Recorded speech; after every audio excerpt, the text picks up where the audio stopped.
Peter Knight, you're familiar with providing strategies for the smaller people like that, as Graham's just asked. What would you say to him?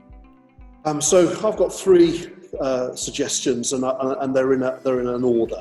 I know some people might roll their eyes at this, but when I first heard it, I did. But having a slogan, one of our members said they're going to develop a slogan. They call it safety first. So what they mean by that is they're looking at everything: the viewing process, the market appraisal process, the check-in process, the inventory process, and asking the question, safety first. And some years ago, I ran a training program and developed the idea of treating every customer as if she was your grandmother.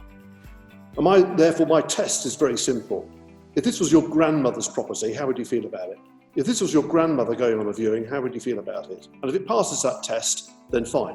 But I think treat every customer as if she's your grandmother. The second thing is control.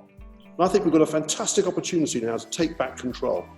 Ed, Peter and I, we're old enough to know what the market was like back in the day when we had control, when the agent was absolutely in control of the market.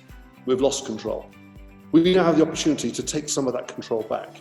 We have the opportunity to make sure that every buyer and every tenant is properly vetted before they're even allowed to view a property. We have the opportunity to make sure that we're investing our time and energy and effort with the right people, and that they comply with our processes and systems. And whilst I agree with you that common sense should prevail, I'm afraid common sense isn't common practice, if only it was.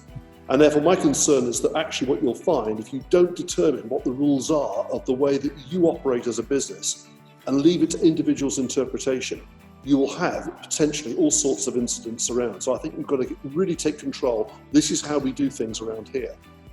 And the third thing is focus. We are going to have limited resources as a consequence of not just furloughing, but also you've got the issue of childcare, which is a massive problem for a lot of people.